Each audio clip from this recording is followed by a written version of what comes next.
Yeah, it's level. You're looking perfect. Good, good. That's the goal. All right, good morning. Today is Tuesday, February 7th, 2023. It's 10 a.m. and this is the Senate Natural Resources and Energy Committee, and we're continuing our work on S5, the Affordable Heat Act. Today we're starting the day by talking to some of the distribution utilities in order to follow up on earlier testimony. And there's at least, I think, 2 points of contact between the Affordable Heat Act and the work of the utilities.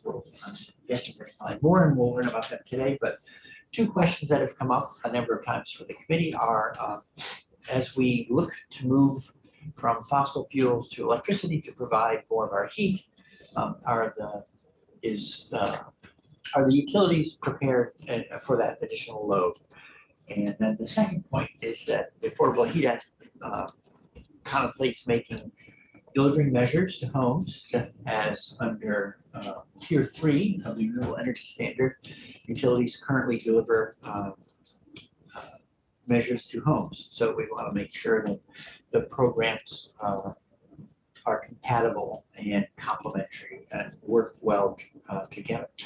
So with that, I'd like to go to our first guest, Mr. Castaway. Good morning. Good morning. To see you again. Thank you. Nice to be doing this in person. Yeah, no kidding.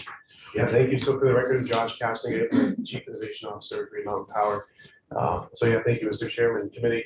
I moved pretty quickly through this. We provided some slides. I'm not going to hit GMP's who we are, but if there's any questions about who we are, please feel free to hit me up.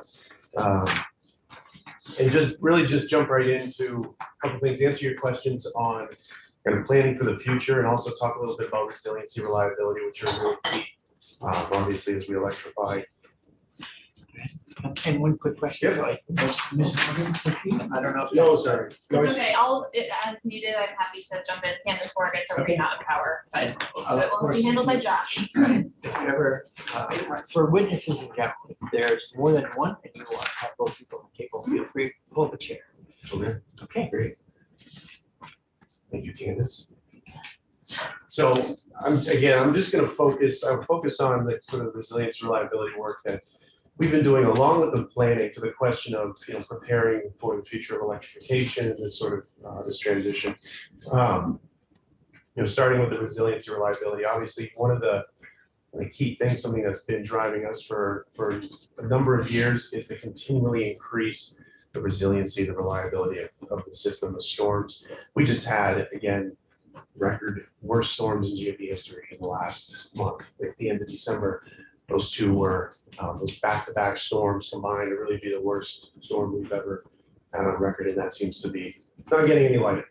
So, system resiliency, climate hardening of the system is critical for us, and we're doing that in a number of different ways. There's sort of the traditional work that we do around the poles and wires that you see. There's new technology available, new types of wires, things that are more resilient in the face of storms and trouble.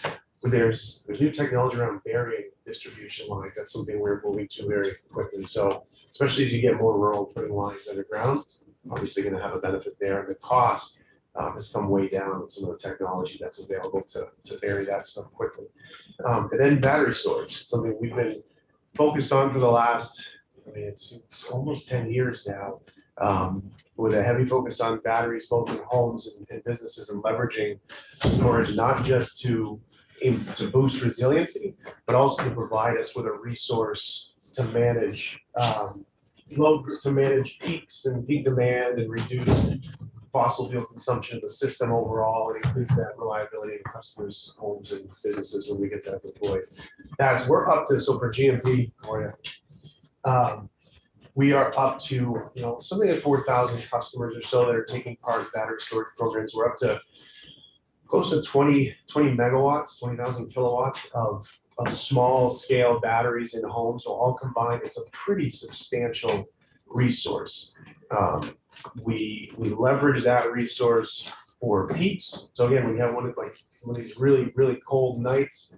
We're able to use those batteries like a big virtual peaking facility and significantly reduce the cost for customers during those peak times. And then when there's trouble in the system, the customers have those batteries to back their home up and to ride through those events. Are most or all of the battery backup systems in homes or businesses under your control so that you manage them for like the going in the peak shading, for instance? That's right, yeah. Most, because of the programs that we've stood up, has provided a financial incentive benefit for you to connect. Kind of our goal from the get-go was, okay, this is a new tool, new resource that can benefit reliability, make it as easy as possible for customers to get into it, as low cost as possible, but still use it to produce other benefits for all of our customers. So we provide that incentive, and then in exchange, we have management of the battery during those peak times. And we do a number of things with those. And they work incredibly well during outages. I mean, during the big storms, we had, it's 700 or 800 customers that were in the storm area were able to ride through the duration of the outage. Thank you, Chair Bray. I'm really grateful because my father-in-law and my parents-in-law were highlighted. They were the first GMP customers to get a Tesla Powerwall, and they had PV, they have solar. So I'm wondering, of that 4,000 folks or so who have battery, who also has renewable energy or regeneration system connection? So I think it's about half. Okay. Last I checked. And there's a whole host of reasons. Some folks just physically couldn't do it on their roof or whatever. Some didn't want to, but basically, we encourage, anytime you do solar, if you can pair storage with it, a much better packaged solution. But yeah, I think it's about half of the customers that are. Yeah, I think that's the three there. Yeah, I agree with you. Can you just say something about the storms that we had? Like, was it that it was wet snow, or things were freezing, or there was wind with it, or both those things combined? Yeah, it was like a 1-2 punch. The first event was a heavy wet snow event, and really sort of seemed to focus on the eastern slopes of the Green Mountains from Vernon, Brattleboro up all the way north, that whole side of the state, with some trouble on the western side, but mostly there. Then the next storm rolls in, and that's a major wind event. And that was more focused on the western side of the slopes, but again, still had trouble on both sides. So it just covered the entire state with a whole host of trouble. The issue that we're seeing is the temps are hanging around that 32-degree mark longer and longer into the wintertime than they used to, which means it's the perfect recipe for this heavy wet snow, this ice, that, the real trouble conditions, and for strong winds. And you get pressure fronts rolling around and the winds just great. Do you keep like a storm cash reserve so that it doesn't necessarily immediately flow through to rate impacts? We do, so we manage it a few different ways. If we hit what we call a major storm, which has a certain set of criteria in our regulation, we can collect that cost over a longer period of time to reduce that and to manage that. We do also in our current regulation plan collect a major storm fund, you would call it, to help offset that impact over time, but with the goal of just making it smoother and not having an impact, short-term impact on customers. The next thing was just around your question, Mr. Chair, around planning for the future, planning for electrification. So you've probably heard of the Integrated Resource Plan, maybe somehow the IRP. All the utilities do this every 3 years. So we do an IRP every 3 years, and it looks out 10 to 20 years. And the whole purpose of that is to look at assuring we have the right resource for customers going forward, that the system, the transmission and distribution system, can handle what we are planning to see happen in the next 10 to 20 years. So you can imagine now, this has changed a lot. It used to be, decades ago, it was really just about where's your electricity going to come from. That was about the extent of it. Much more now about, we got all these distributed energy resources. We have PV out there. We have electric vehicles getting onto the grid. We want to get way, way more fast charging out on the grid.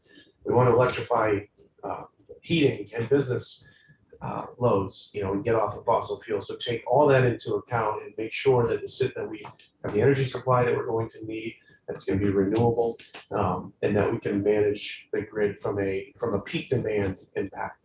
Velco does you heard their long-range plan. They look at it from the transmission system, and then we look at it from the sub-transmission / distribution system, and making sure that we're going to meet. So we model out, a significant number of EVs, heat pumps, commercial businesses transitioning off of fossil fuel into electrification.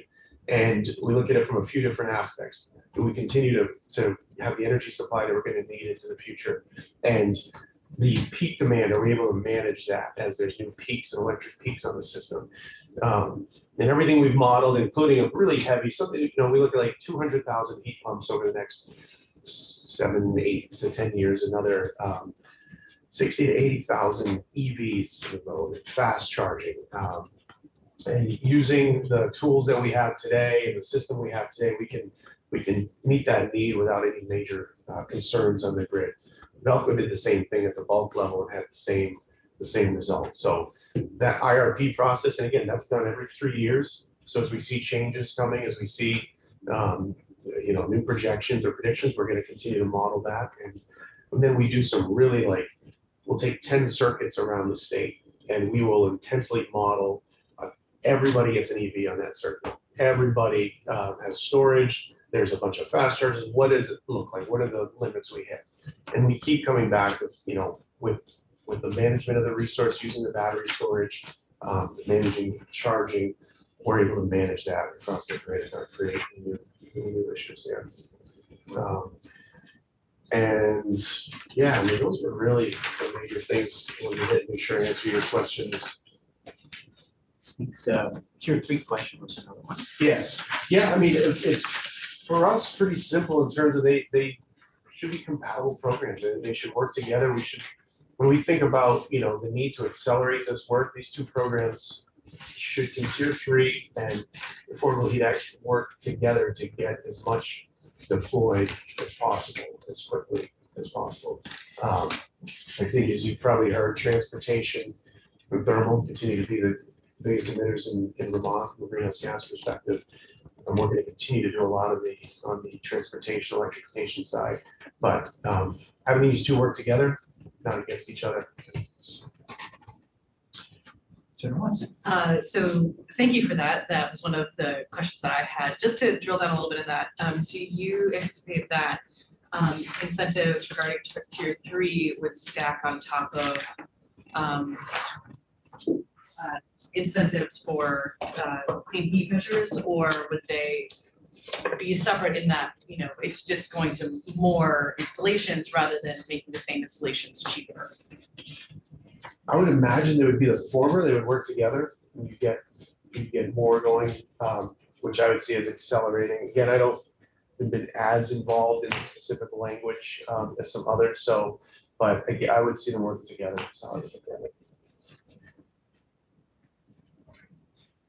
Any other questions? I've got one quick self-indulgent curiosity question. So varying service, once upon a time, that always involved digging deeper, putting in conduit, all that. What's the newer approach that's less expensive? Yeah, so it's called cable and conduit, which sounds pretty straightforward and simple, but basically it used to be you dig a big trench and you put sticks of conduit in the ground, glue them together, you pull cable through that conduit, backfill the trench. So with cable and conduit, it actually comes in a big reel, and it's 1,000 feet of one continuous piece of conduit with the cable already inside of it. There's a trenching machine, and the trenching machines have been around for a bit. It's like a vibratory plow, basically. And you drive along wherever you're going, the roadside or in the right of way, and this just puts the system into the ground. It sort of tamps the ground behind it. You just kind of drive down through. So the speed, the ability to install that stuff, it's way less labor intensive than it used to be. So especially as we look at, again, some of the rural sections of distribution line, we're able to put that underground. And do you have any poles and wires that still go cross country through the woods, or are you pretty much on roads? No, we have still a considerable amount that's through the right of way, through the woods. So part of it is any chance we can to bring some roadside, we look at that. Sometimes it's just not feasible for one reason or another, so burying right in the right of way might be the option. If that's not an option, we use different kind of wire that has insulation on it, basically, so if a tree limb contacts it, it doesn't fault out. So we look at kind of all of those things. Sarah Watson? I have physics questions for you that I can Yeah. just ask you another time. Sure. Just about like burying lines and voltage necessary, the impedance around that. It's my jam. Okay, Talk about that. well, okay, so, no, just want to just flag Yeah. that for you, not important for this, but just like. There's actually a quiz on Ohm's law. I took science. That's Right. Well, anyway. Once you go to Ohm's law, then we're just. Yeah, that's it.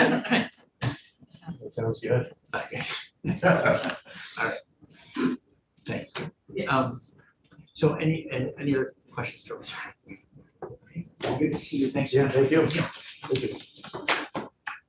Good luck to all of us with the weather. Yeah, let's get a little break. With that, I'd like to invite Ms. Leopold to join us at the table.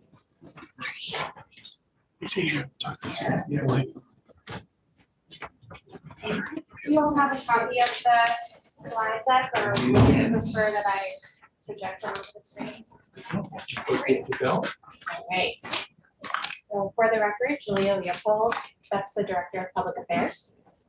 And thank you all for having me here today. I appreciate the opportunity to talk about this. Thank you for coming in. So I have several slides in here that are about VEPSA, who we are and what we do. My understanding is that you folks here are familiar with that, so please feel free to refer to those in the future if you ever have questions about which utilities are VEPSA members, which are not. That can be a helpful resource to you. Okay, well, maybe we do just a little of it because we are Sure. two new committee members. Absolutely, yeah, I'd be happy to. So just on that first slide, it breaks down the different models of electric utilities that we have here in Vermont. So VEPSA is not technically a utility. We're what's called a joint action agency. So we provide services to municipal electric utilities, and our utilities fall under that public power model.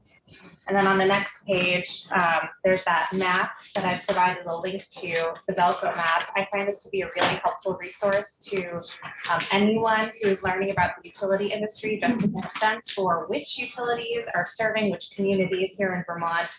You can see we've got 17 total utilities in the state, 14 of which are the public power model. 11 of those 14 are VEPSA members. They do tend to be the smaller members. So because of that, back in the late 1970s, the legislature actually formed VEPSA to provide some beneficial consolidation of services, with power supply purchasing being the top priority. So basically, we're able to aggregate power supply purchasing for our members to get them a good price on power supply, making their electricity more affordable for their utility customers. And then the next slide with that volume map and the white stars, that just gives you an idea of where our member utilities are located throughout the state. You can see they are all throughout the state, ranging from the Canadian border to the Massachusetts border. And those numbers that are in blue are an approximation of the number of customers that each utility serves. And you can see it's pretty small per utility, smallest being Jacksonville and Orleans, around 700 meters, largest being Lyndonville Electric Department, 5,700. So small individually, but when you combine them together, it makes up about 30,000 Vermont utility customers. So we do serve a large portion here in the state. Is there any trend for consolidation? Sometimes they say, one way is merge with a neighbor. Yeah. As opposed to staying independent municipal. Sure. So in the state of Vermont, it's been pretty stable for the past several years, but nationwide, there has actually been a trend towards municipalization. We've seen that in California. We've seen it in Maine, where there's been a public desire to have more local control over their electric utility. Thank you. So some of the services that we provide on the next slide with that beautiful fall foliage photo of Enosburg Falls. So this is our laundry list of different services that we offer to our member utilities. Again, power supply is our bread and butter. That's the reason why we were founded. But as time progressed and the utility landscape changed, our member utilities recognized that they could really benefit from consolidation of more services. So now we also do centralized rates and planning. If there's a rate case, our team is typically the ones working with our members to make those adjustments. Obviously doing legislative representation, we do a lot of regulatory work as well. You've heard about the IRP process. We do manage that on behalf of all 11 of our member utilities. So most utilities go through one IRP every 3 years. We go through 11 every 3 years. Communication and outreach, that really is born from the Renewable Energy Standard, which we do manage on behalf of our 11 members. So we comply with the Renewable Energy Standard in aggregate, meaning that we centralize our incentive offerings both to residential and business customers. And then on the next slide, just getting a little bit more into the Renewable Energy Standard, I wanted to highlight some of the successes of the program. You'll be hearing that common theme that we're really hoping to protect Tier 3 and create clarity between the Renewable Energy Standard and the Affordable Heat Act. And I think that this slide really demonstrates why. It has been a hugely successful program. The VEPSA member utilities only began complying with Tier 3 back in 2019. We did have a 2-year delay compared to the other utilities, but since then we've spent nearly $750,000 on incentives for Vermonters, 1,500 incentives. That includes nearly 1,000 heat pumps installed, over 150 electric vehicles, 155,000 lifetime gallons of diesel reduced in the maple sugaring industry, and 2.7 million lifetime gallons of diesel reduced by Northeast Kingdom manufacturers. So we're really proud of these results that we've seen in just a few short years. Great. Quick question. So that delay was in part to help the small utilities organize, since Tier 3 was a whole new kettle of fish, and there was concern about the cost of implementation. How are your members feeling about it now that you've been running for a while? Yeah, I think recently the tenor around the Renewable Energy Standard is that Tier 3 is not problematic, that this is because it encourages electrification and because we have the potential to see load add from Tier 3. This is a portion of the Renewable Energy Standard that serves us really well. Tiers 1 and 2, those ones are, I think, becoming more expensive over time, and that's where we do have affordability concerns. But generally speaking, Tier 3, we're pleased with the fact that this is going to encourage electrification in thermal and transportation sectors. Well, everyone was calling it beneficial load, but the beneficial is in the eyes of the beholder, so I'm glad it's worked out. So from here, on the next slide, just some of our priorities and considerations for the legislative session. And this is not a comprehensive list. I kind of wanted to narrow it down to the ones that I think are most appropriate for the Affordable Heat Act. But and under those priorities, those top 2 are highlighted because those are always going to be our priorities. They won't change from year to year, and that's providing a safe and reliable electric grid and keeping electricity affordable for all customers, for all consumers. And in terms of considerations, this will likely not be anything new for you to hear, but we believe that electricity needs to be affordable for our communities and our climate. For our communities, because as you saw on our map, many of our communities are located in rural areas where they tend to have higher energy burdens and lower income households. So we want to keep electricity affordable so that these households can continue to pay their bills on time and not have it be a burden. And for our climate, because electricity is really the backbone of our energy transformation. So without affordable electricity, it becomes very difficult for folks to feel incentivized to actually move off of fossil fuel in the thermal and in the transportation sectors if their only other option is more expensive. Sure. Are your members seeing any appreciable reduction in rate pressure by growth of the beneficial load? I think not at this time, just because of so many other external pressures that utilities are facing. Given the global climate around energy, there are other cost pressures. So it hasn't been a situation where we've seen so much load increase that it would balance out those adverse effects. But we do project that in the long run, we will see more load growth as a result of tier 3 of the RES. But again, at this point, again, those external pressures are just too great to really see any appreciable difference. And how are those external pressures manifesting? Is this like the fossil fuel market for marginal generation? How does it flow into your system? Sure, and I'll just preface this by saying that I'm not the power supply expert, so with any additional details, I can certainly have our team follow up with you. But my understanding is that it is a combination of the cost pressures that we're seeing from exporting liquid natural gas over to folks in Europe as a result of the war in Ukraine, and also the limited pipeline capacity that we have here in New England. And that's, again, causing those pressures in terms of rising prices. Okay. There was So we heard from Green Mountain Power that they are feeling comfortable with the grid and the power supply with the anticipation of increasing demand. And so how are your members feeling about that? Yeah, in terms of meeting additional load from the thermal sector, we feel comfortable with the ability to not just meet that load, but to meet it with the renewables that are necessary under the existing renewable energy standard.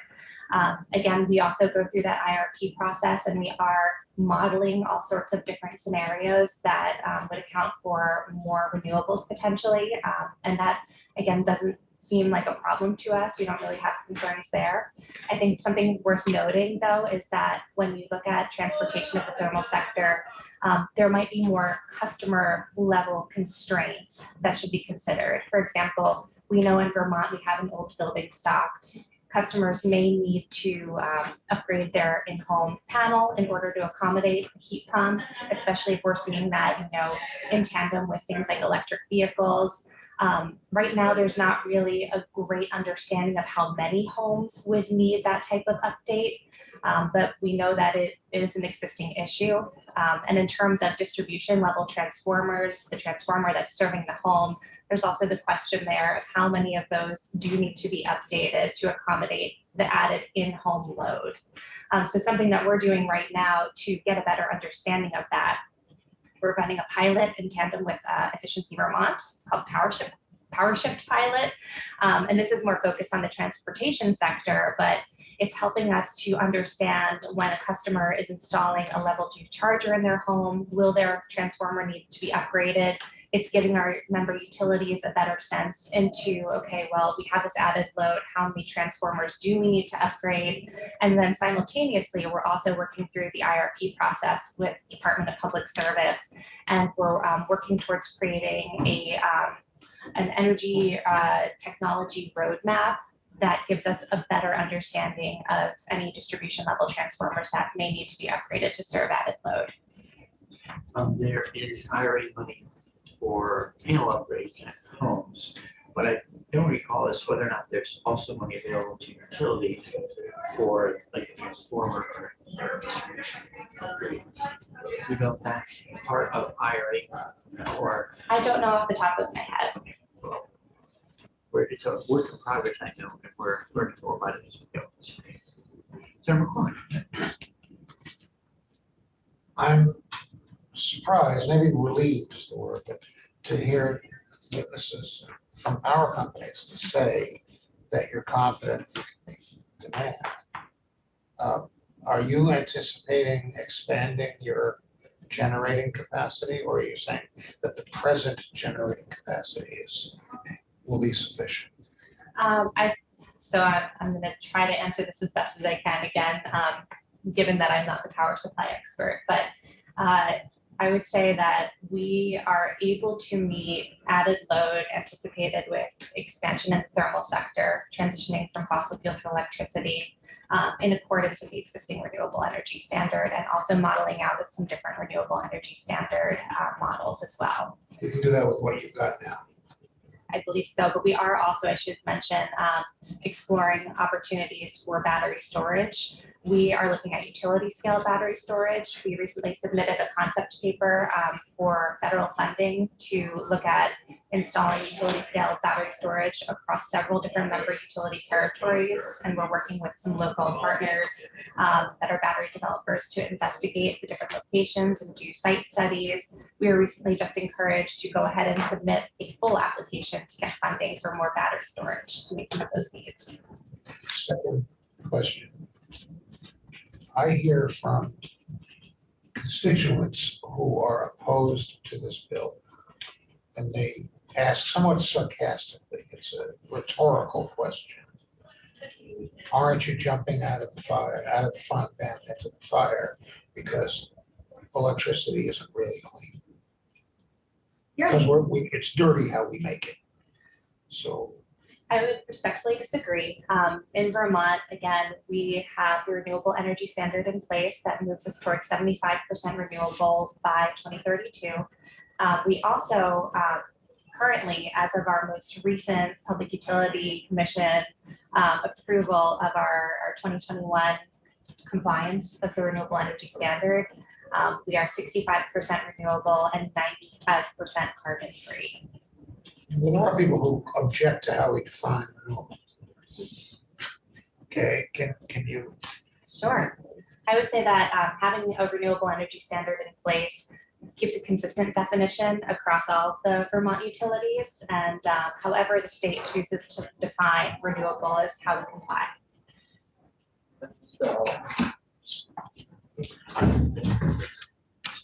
Alarmed maybe with myself, or I don't know, but that as we get this close to markup, then I'm not really confident about either of those questions. about The capacity and the, whether we're actually using renewable. We count hydro capacity, for example. yes, I'm not sure that's under law. Well, I know. Yeah.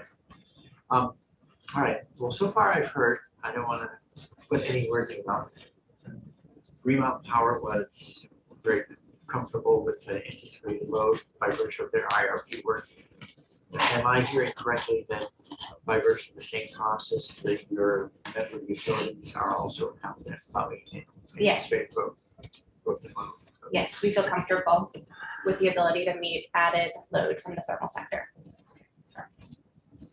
Thank you. Sarah, I was just going to say thank you, Chairman Bray. I feel like the renewable energy standard and the changes there would be more of an appropriate place to possibly address kind of the transparency question around renewable energy, but it is an important component within the Affordable Heat Act as we move towards electrification. So I think of those concepts as slightly separate, but I do think it needs to be addressed as well.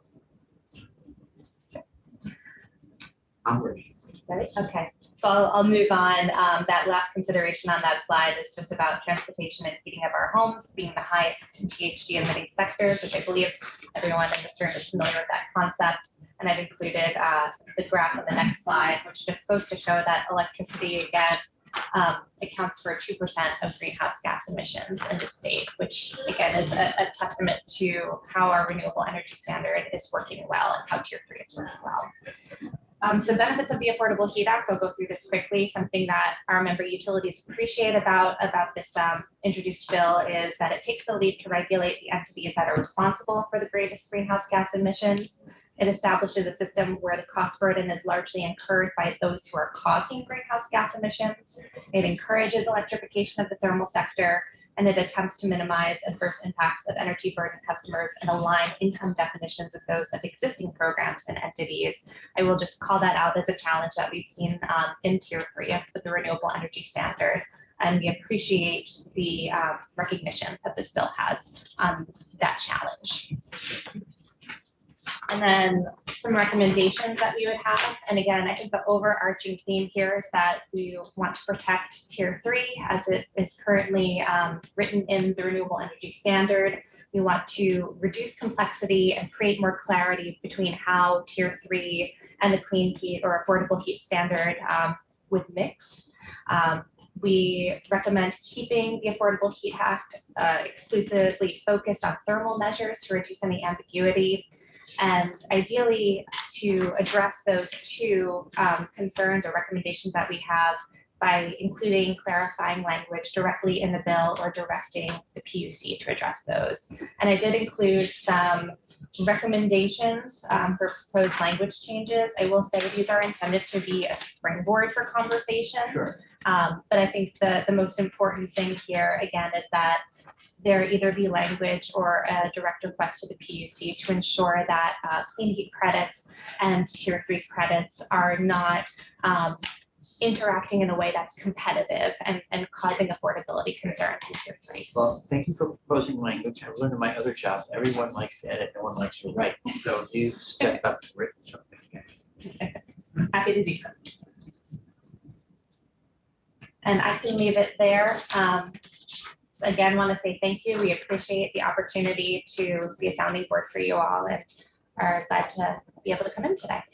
Senator Watson.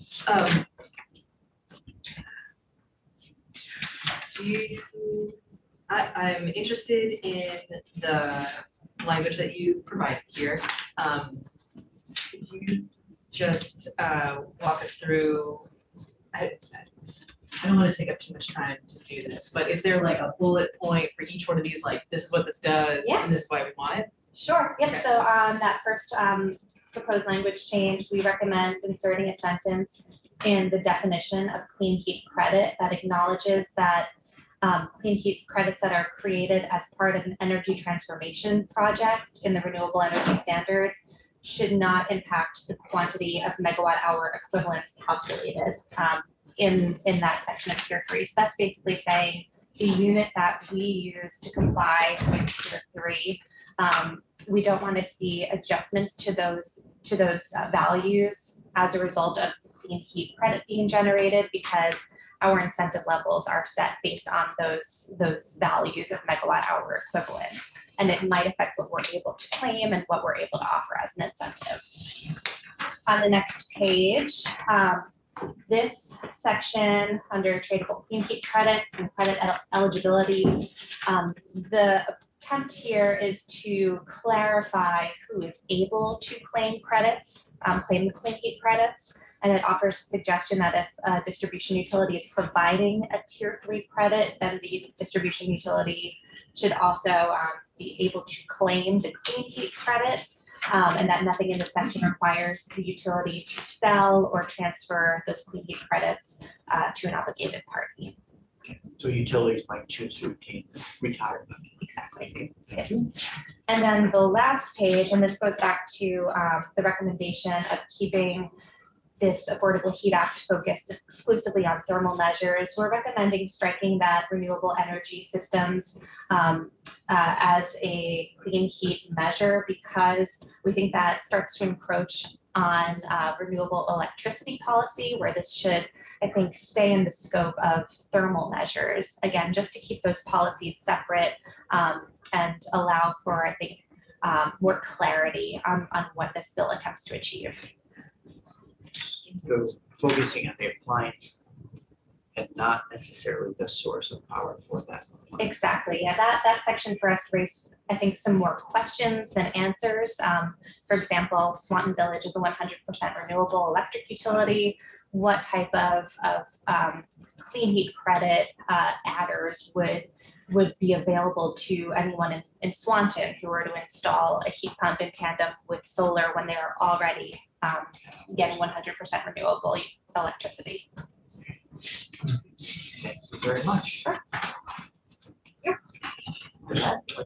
Go. I get the distinction. But isn't the thrust of the bill to do away with that distinction? You want to make thermal be electric. So Sure. I guess I would say that that ensuring that the electric sector is renewable and is coming from clean sources is, I think, best left to the renewable energy standard, where this bill is focusing more on transforming thermal over to an electric source. Thank you very much. That, let's go to Mr. Springer. Thank you. Good morning. Good morning. I have slide copies. We don't have.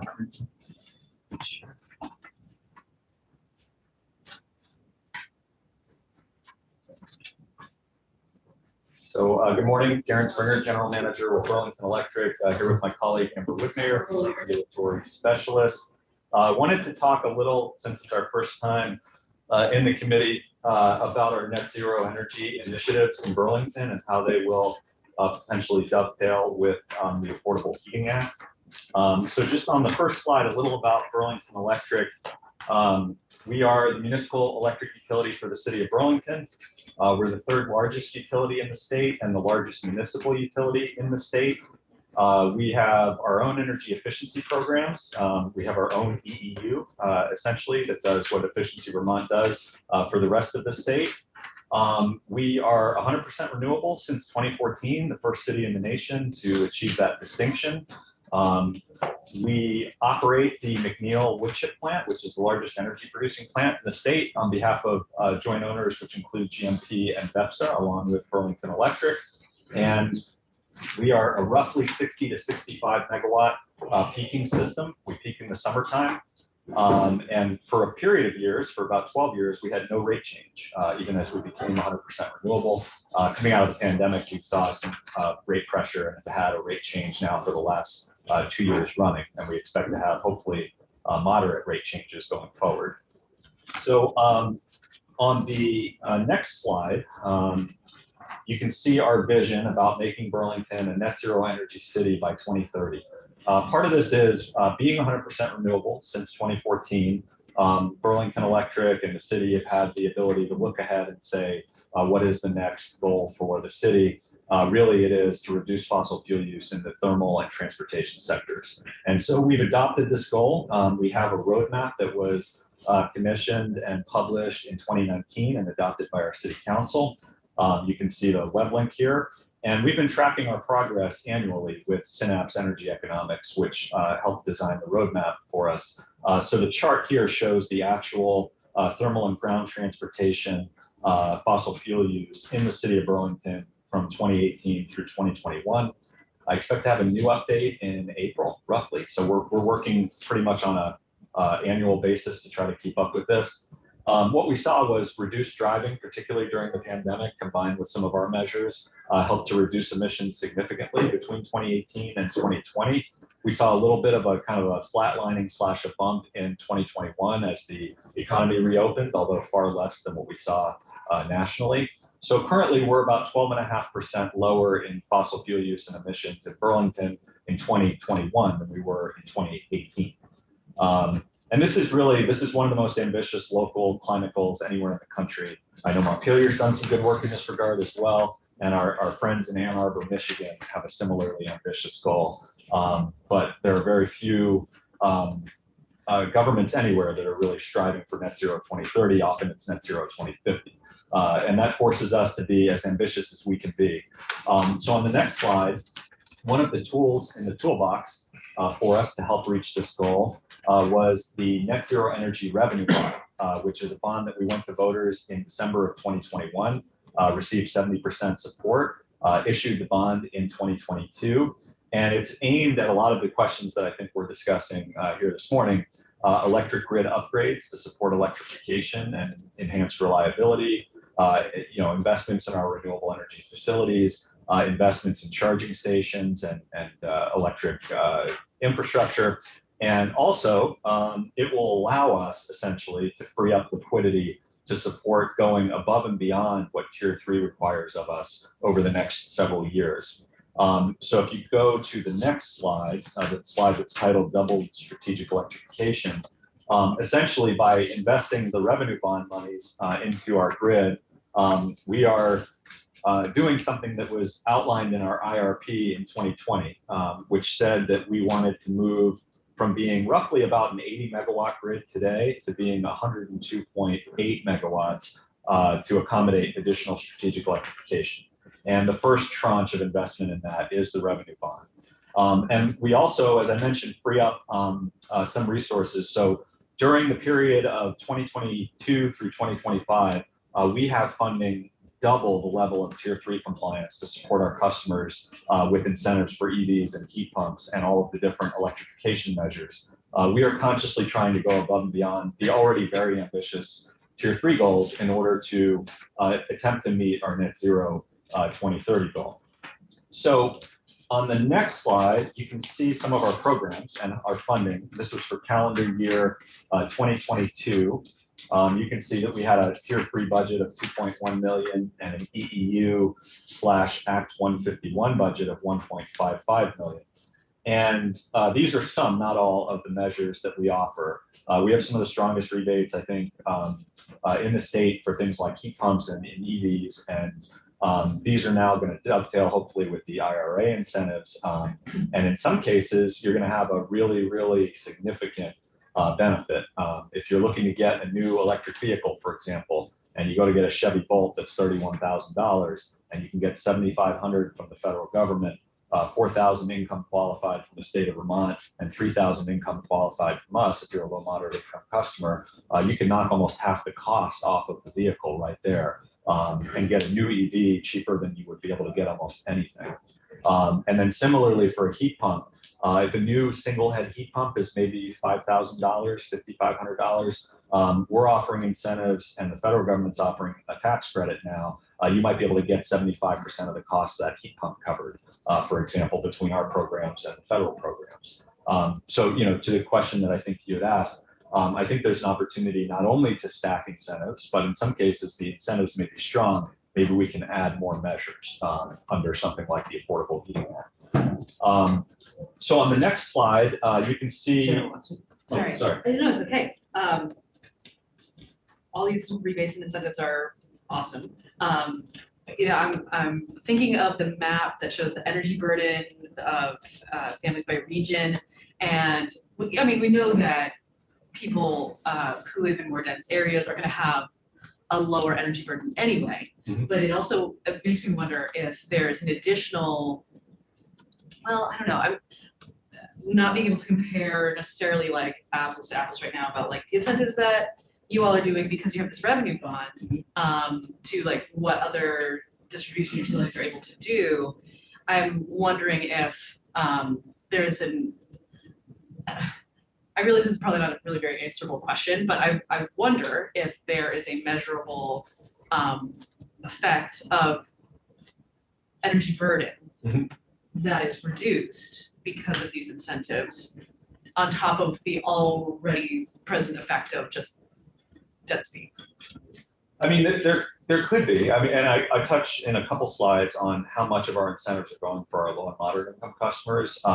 And I think it's not just the incentives that can help us in that regard, but I'll also touch on there are partnerships like with CarShare Vermont, for example, Green Mountain Transit. There's a variety of ways that we can support electrification through partners that can help in terms of managing energy burden and reaching more low and moderate income customers too. But definitely we have the lens of trying to make this more affordable. And that's one of the beautiful things about having a net zero 2030 goal. Every member of the community has to be able to access the program or it won't work. It's an all-in, everybody's in goal. And so it makes you think, how can we possibly make every program as accessible as possible to everybody in the community?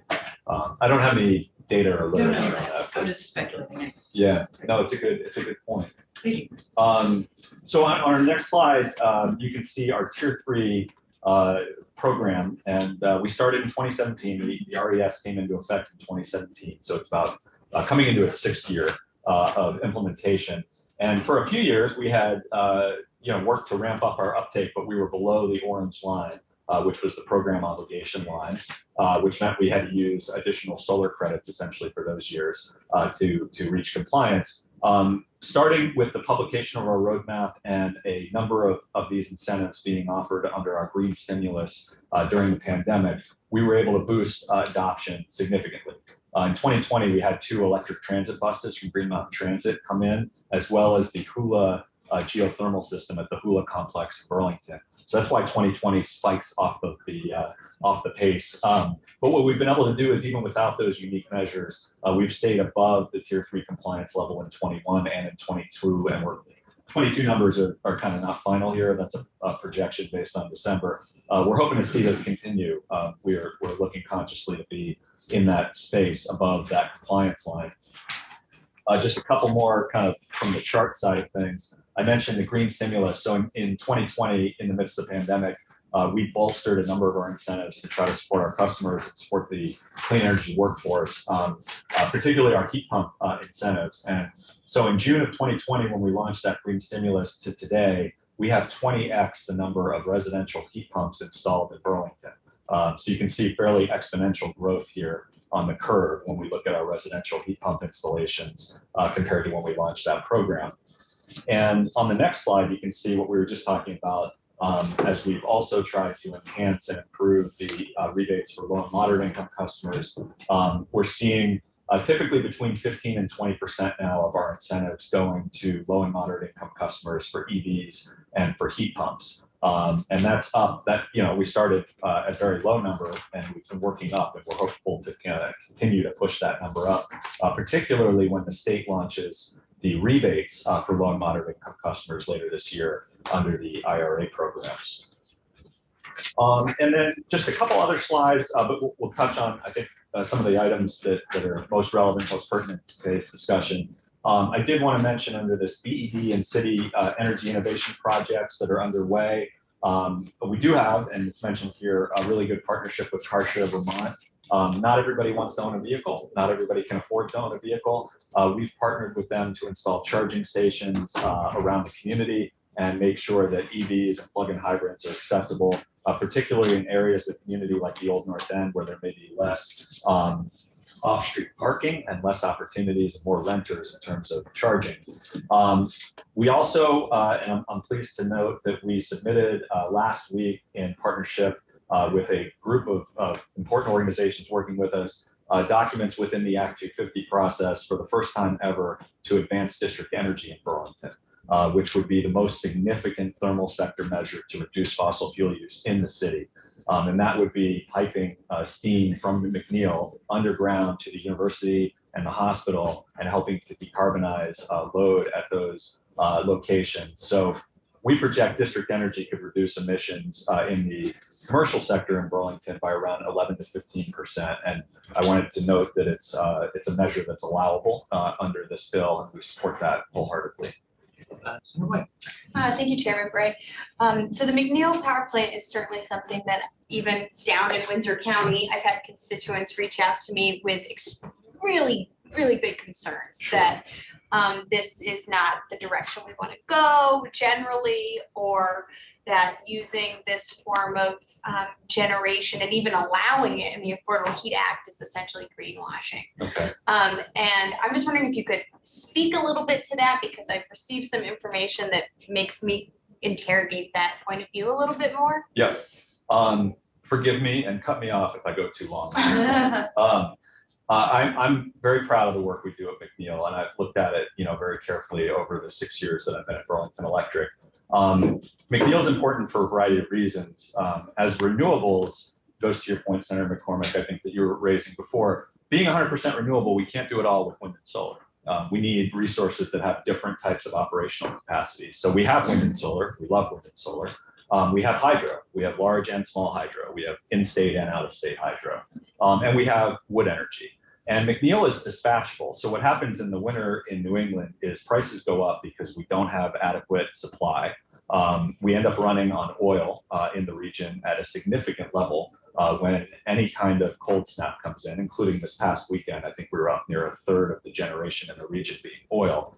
This is when McNeil runs. This is when we say we are going to run McNeil to displace fossil fuel use in the winter and in the summer when we're having these high price, high energy use times. And no other renewable with today's technology can run that way.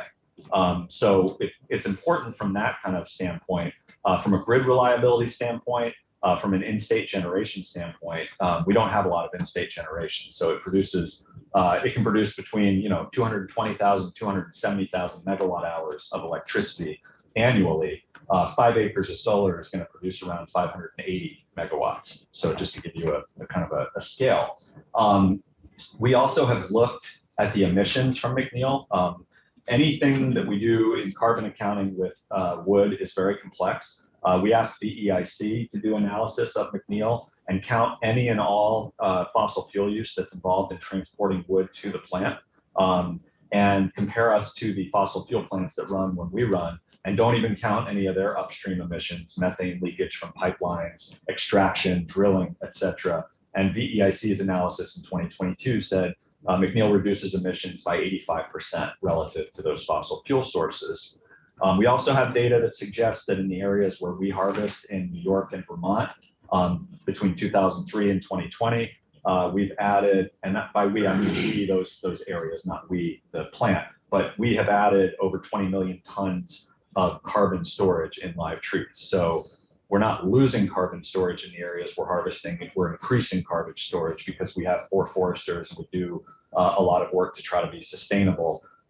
We've actually gone back to areas that we harvested 30 years ago that have since regrown and matured and are available for an additional harvest again, to speak to that. And then lastly, because I know this has been a concern, I've reviewed data from Jared Ulmer, who's the Climate Health Program Manager at the Vermont Department of Health. And he indicated in his presentations to the Biomass Task Force of the Climate Council that of the particulate matter that goes up from wood anywhere in the state, 93% of that comes from residential wood stoves. 7% roughly comes from commercial and industrial use. Less than 1% comes from McNeil and Rygate combined. So he also indicated in his memo that there were negligible, and I'm quoting now, negligible health impacts that were traceable in the areas around McNeil and Rygate. No correlations to negative health impacts. So those are all really serious questions. I appreciate that people are asking them. I think we need to be expansive if we want to go 100% renewable.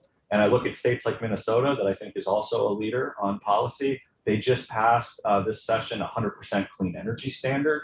It includes all the renewables. They added large hydro because they didn't account it before, but they need it to get to 100. They added nuclear, which is not something that we use, but others may be interested in that. And they count biomass and wood. So that's my main point would be, if we want to be 100% or even 75% as we're going now, we need all the renewables to count. And I think we have good data to back up the work at McNeil. I hope that didn't take too much time. Senator White, that's Senator Watson. Oh, thank you, Chairman Bray. No, my only other comment would be that the piece that makes me feel comfortable, and I really respect that you've taken the time to understand the analysis. This isn't just us jumping in. Is the peaker plant conversation. That's the one that's most compelling to me. So I appreciate you highlighting that. Thank you. Yeah, so thank you for speaking to the harvest of the wood. Do you all have any internal policies or reports that you follow, or metrics that you use to measure the sustainability of the harvest? Yes, so I mentioned we have 4 foresters. Our chief forester, Betsy Lesnikoski, has been with us for, I think, 35 plus years, so really knows this incredibly well. We do, in terms of like working with the Fish and Wildlife Department, we look at a variety of different aspects before we harvest, wildlife, habitat, other things, wetlands. So we try to comply with state standards relative to those, first and foremost. We also, I believe in Vermont, something like 95% of the areas where we harvest in Vermont are under current use. And so they already have a strong sustainability component built in. But we work essentially as, when people go to harvest, they're not going for energy. They're not going for wood chips for us. They're going for another reason. But then for us to be able to purchase the wood residue that's left over as chips, we have sustainability standards that we apply on top of whatever they might be doing. We want them to have a forest management plan. We want to make sure that there's going to be a mix and diversity of species and trees to be able to sustainably regrow, because it's in our interest, of course, as well, to have a sustainable supply. And you have a procurement standard as part of your CPG, right? Correct. Yeah, I mean, it's unique to have 4 foresters on staff at a wood chip plant. Other than us and Rygate, I'm not sure that there's other examples just like that around the country in most cases. So, yeah, kind of heard on the street as opposed to an authoritative source. Yes, I heard that there are now there are folks harvesting for the purpose of burning for electric generation, as opposed to just getting the scrap from lumber harvesting? We don't pay enough to make that worth their while. We typically pay between $27 and $39 a ton for wood. So our value is really in the portions of the residue that's left over, the limbs, the tops, things that are not going for higher value purpose like furniture or something else. So I'm not aware of people going and harvesting specifically in many cases for energy. I think it's that they have a forest management plan, that they have a selective cut that they're going to do. And we're a market for that, certainly, but we're not a prime driver of that. If anything, my understanding is from talking with forestry professionals that the value we provide can kind of help the working land stay as a working land because it adds value on top of the main value and can help prevent encroaching development pressure, that kind of thing. Thank you. Anything else back on AHA? Yes, I will just jump ahead and mention on the city policy slide that a lot of what we're doing in Burlington is really in the same spirit, I think, as you're working on here with AHA. We implemented at the city level rental weatherization standards that are mandatory for buildings that are using a certain amount of energy. And we're going through a 5-year process to make sure that all buildings are at a certain standard for weatherization, rental buildings. We have in law currently in Burlington an ordinance requirement that if you're building new, you have to use a renewable heating system. And we define a renewable heating system very much the way that you define it in the bill, maybe not with quite as much detail, but we count a variety of different renewable technologies, heat pumps and geothermal, wood energy, renewable fuels, et cetera. And we also have a charter change that the legislature approved last year and the governor signed.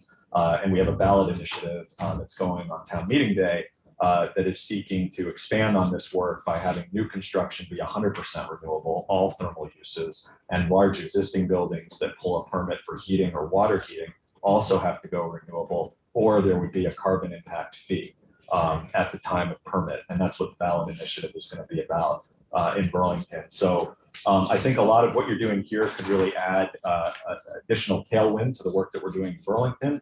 We appreciate that, we support that. And the only item on the last slide, I think Julia covered it to some extent in her broader suggested edits, but one that's important for us is adding a sentence to the effect of that nothing in the legislation that you're looking at would require us as a utility to sell or transfer clean heat credits that we might obtain from putting in tier 3 projects, because we have a local climate goal in Burlington, and I wouldn't want to be in a situation inadvertently where there's a value associated with the clean heat credit, and somebody says, well, you're not being prudent in not selling those and deriving revenue from them. We would like to be able to keep them in Burlington when we incentivize a heat pump for a customer, and make sure that those credits, if they're going to represent the emissions value, that those are used in Burlington towards our net zero goal, while they also support the state's broader climate goals. And that's all the slides that I have. Lots of good information, a lot going on in Burlington. Always. Yeah, I'll say my corny thing I say about Burlington. It's a postcard from the future about what it looks like to go to a full clean energy economy. So thanks for, honestly, the challenges you run into there earlier than the rest of us help us plan for the rest of us. Thank you very much. It's good to be with you. All right, with that, Ms. Cohen, we're running a little long. Yeah. You're an experienced guest of this committee. I'll see what I can. So we know you know how. Right, to well, help us along. the record, my name is Andrea Conan from Vermont Electric Cooperative. And given that I'm in the cleanup spot, there's probably a lot I don't have to cover. I will, Hayden was kind enough to make copies, thank you. I just, since there's 2 new members, I will take a moment to tell you a little bit about Vermont Electric Co-op and reacquaint some of the other members with who we are. We are, if you go to that map slide, you can see where the green towns We have a lot of small towns. We have 75 towns in the northern part of the state, from the Canadian border down the islands all the way to the northern kingdom. There's some carve outs in there for some of the munis. We're in 8 counties, actually. We have a little tip in Addison County that we go down to. And an indicator of ruralness or is the density of meters per mile. We're 14 meters per mile. And our makeup, our load is 50% residential, 50% non-residential, because the non-residential use more power. And what's interesting, our demographic, we survey our members every year. We're an older, kind of lower income utility, so you hear us a lot talking about affordability, like a lot. Almost half of our members are not fully employed. They're 45% are actually on fixed incomes and retired. So when things like cost of services increase, it really hits them pretty hard. Interestingly, also 88% of our members are homeowners. So these are lower income, but homeowners. So when we're talking about thermal efficiency and whatnot, when you're a homeowner, as you know, you might have more opportunity to make changes. The energy burden slide you're familiar with, Senator Watson referenced that. We love this report. It's really important. One of the things that, and you'll see, we outlined our service territory, and you can see a lot of those dark orange towns are in our service territory to reinforce that earlier slide about energy equity and affordability is super important. Should I pause? Got it. So I'm on the energy burden slide. We see a lot of opportunity though, because energy burden so much, 45% of that's actually transportation, 35% is heating, cooling, and then the electricity is the smaller part right now. As we transition more folks away from other fuels for transportation and thermal, because our rates are a little more steady and reliable, we see opportunity to help with the energy burden and the energy equity as we transition. A big part of what you're talking about with this bill. BEC is 100% committed to a clean energy supply. Here's where I'll mention, we see things as a 3-legged stool, right? Reliability, number one. If we can't do that, then we can't talk about transitioning to cleaner energy and other things if we can't keep the lights on, keep the cars running, keep the houses warm. So we have, the cost is really important, the type of energy and the reliability. BEC Board of Directors, I didn't mention, we are a nonprofit member-owned cooperative, so all of our decisions are made by the Board of Directors. They made a commitment to be 100% carbon-free this year. Right now, we are doing that, and we'll be 100% renewable according to the res as it is by 2030. So we are on that path. We have a lot of local projects in the state, solar, as well as some piece of the wind projects. We have 3 community solar projects. The picture on the right is the Heinsberg one. We have one in Grand Isle, one in Alburg. We call those community because we're doing on behalf of all of our members. When we procure power, it is community solar because it is for our cooperative community. And we have 2 projects that are at preferred sites, one landfill and one gravel pit in partnership with Encore Renewables. And one of those we'll be using for our affordable community project with state dollars that should be announced anytime soon now. And we'll be opening memberships for income qualified members for that. So happy to talk more about that anytime. As we're talking about S5, this slide that has the blue, green, and orange, I just wanted to point out the heating, the portion of our tier 3 requirements that we're meeting through, let's just call it the heat pump incentives, are those blue lines. And the next highest for us, and one of the beauties of tier 3 is how it's so nimble and flexible for each utility. The way Burlington is meeting tier 3 is really different than how Vermont Electric is meeting tier 3. Early on, and we take a lot of pride, we sat down, we said, how are we going to make this work? Our members aren't ready to drive electric. The supply wasn't there, the types of vehicles they needed. The heat pumps, people were still cynical, it wasn't proven technology. What do we do in our service territory? And we focused on our land-based businesses, our sawmills, our maple sugar operations. And we created we were the first utility to create this clean air program. And if you want to skip a few slides, it mentioned maple syrup producers, sawmills, gravel production, cheese makers, greenhouses, asphalt producers. We are working with people, with members who have been using generators. And we're getting them off of generators, off of fossil fuel generators onto the system.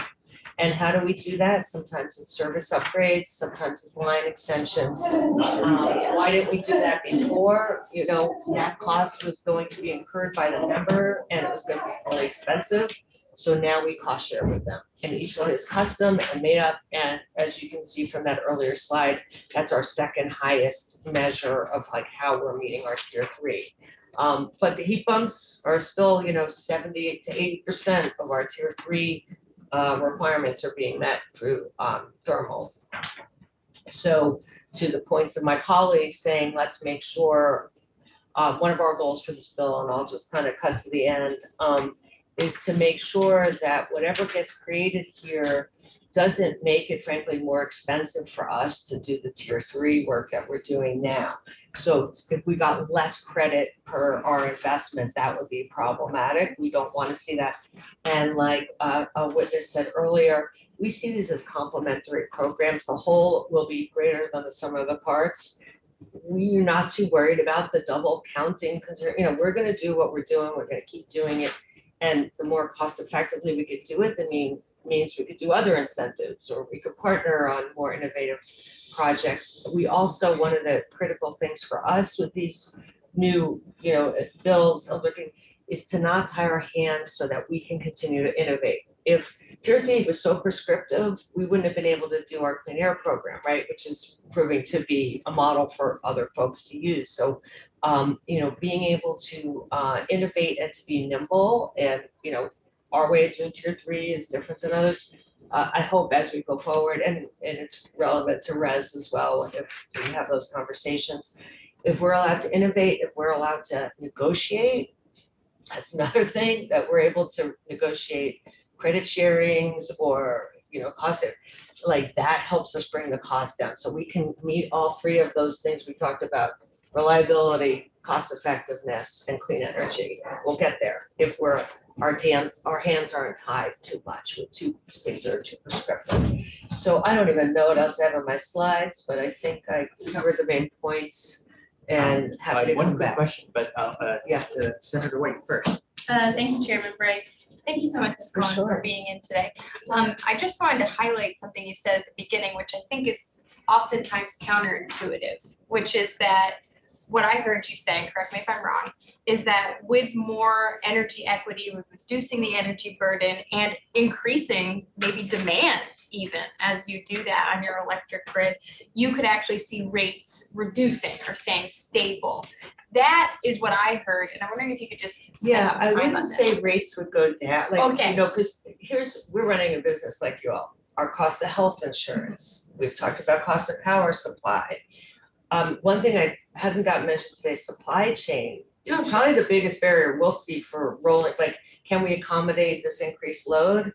Provided we could get transformers for, so our IRP anticipates this load growth, and it's not all happening overnight. So we feel like this increment, this gradual increase, we can certainly accommodate.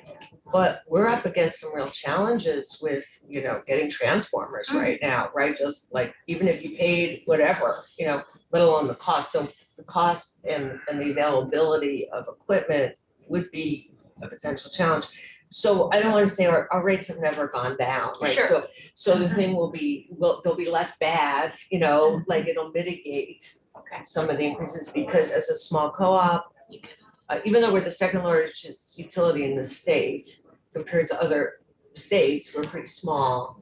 And the economy is like the more people, the more we can spread the costs of things, through load, like the better it is. So the increased load will help us Yes. mitigate other cost pressures. Thank you. That is a really good sentence for me to hear again, Okay. because I think one of the points that we have folks struggle with is this idea that if we move folks in the thermal sector towards electric, that suddenly the cost of their electric bill is going to skyrocket. And that is misinformation. Well, we also, members will call when they transition to a heat pump and say, oh my God, look at my bill. It's like, yes, you're now heating with electricity. Of course, have you looked at your propane bill? Yeah. Right, because you have to look at the whole bill, at all those costs together, and then, oh, right, that bill went down, of course. So, Thank you. Well, thank you very much Thank for you. just the perfect I tried. perfect balance between speed and detail. And Mr. Chairman, the witness is an alumna of Bayside High School. Yes, she is. Go, blue and gold, Orange and blue. orange. He knows the cheers. I know the song. He was ahead of me. No, I'll just say. Right. Thank you. So, thank you, Ms. So Cohen. Thank you, everyone on the utility team that came in this morning. Yeah. Very helpful. You can't even see the colors. Don't give it to them. Really? So committee, we are going to jump right in on another set of considerations. We had testimony from Ms. Collins about 3 weeks ago. That's back in the room.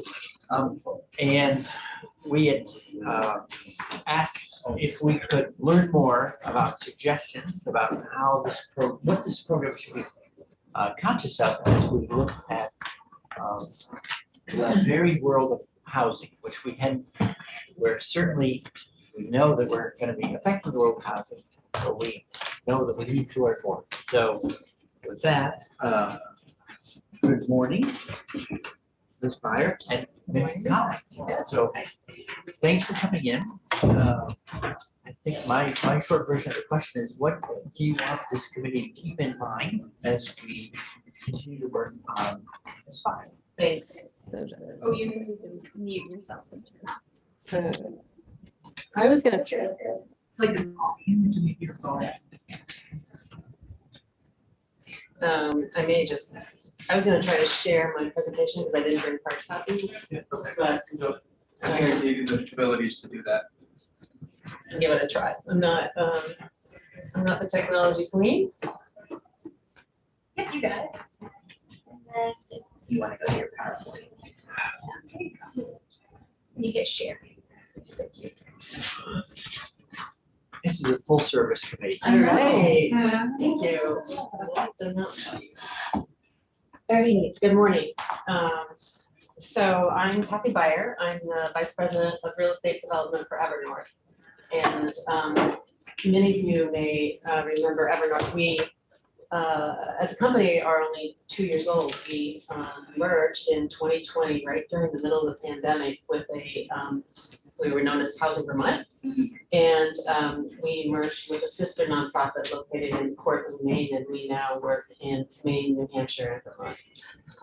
And That's in my district. that is in right. Hartford. That is exactly. So- Right near the junction, Wentworth Community Housing. So as a nonprofit real estate developer, our work is focused in Vermont, and we always work across the state, and we work with partners like Twin Pines Housing, Downstreet Housing, Addison County Community Trust, and Wyndham and Windsor Housing Trust in Southern Vermont. And over our 35-year history, we have prided ourselves in being leaders in energy efficiency and renewables. And within our own statewide portfolio, we have hundreds of apartments connected to advanced wood heating systems, solar hot water, solar PV, geothermal, and most recently heat pumps. So we have direct experience trying to implement that. And over the past year, I have been spending time researching and talking about energy equity in housing. And earlier this year, I convened an energy justice working group focused on housing. And our goal is to elevate this discussion around energy equity and to ensure equitable access to renewables and energy efficiency and decarbonization of our buildings. And in my research, I mean, this discussion is happening across the country. But I will say that Vermont lags behind in implementation of energy equity. We're seeing in some other states that I think are a bit ahead of our efforts.